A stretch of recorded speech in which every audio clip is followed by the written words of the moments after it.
In Massachusetts, a state of emergency tonight, seeing no relief from the vicious nor'easter. Residents along the coast battling wind and water. This is the worst I think I've ever seen it. You can't get in, you can't get out. Parts of Quincy still totally cut off. The National Guard carrying people to safety. At 4 months pregnant, Nicole Doyle is relieved to get her kids and dog out. It's extremely cold in our house and we have no way to heat it. And it was getting to where we're shivering and they were getting freaked out. Cold is the problem for so many now. Along the East Coast, 1.3 million are still without lights and heat. How cold is it inside there? Very cold. Like 85-year-old Marilyn Taylor, trapped in her home, her daughter didn't know how to get her out. When I got here, she was just freezing and hungry. She hadn't eaten anything and she couldn't light the stove. So she hitched a ride with us to a shelter. I tried to stick it out, but I was done. Others walked along high ground to get gas for generators as the storm surge pushed in for a third time. So we're approaching another high tide here, and as you can see, the water coming back over this seawall and once again spilling into the streets here. We've actually got to get going or we're going to get stuck out here as well.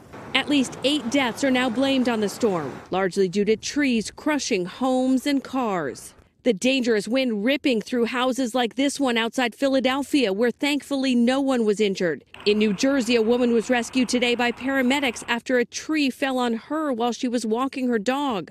Down power lines in Connecticut, causing even more outages. And on the Yale campus, a garage partially collapsed due to wind. While back in Quincy, a community struggles to recover. Everybody's been really helpful, and this is a great community here.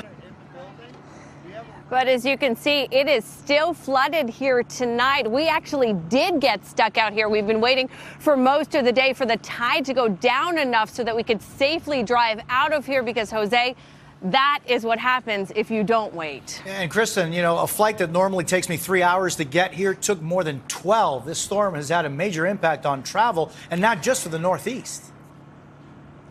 Yeah, it really has. And it's not just people in this area that are bearing the brunt. Flight cancellations today, 622. There were more than 2,300 delays, and that continues to trickle through the system. Meantime, Amtrak is finally getting back up and running, and they say they do expect the system to be operating as normal tomorrow. But this is a storm that nobody here is going to forget anytime soon. Hey, NBC News fans, thanks for checking out our YouTube channel. Subscribe by clicking on that button down here, and click on any of the videos over here to watch the latest interviews, show highlights, and digital exclusives.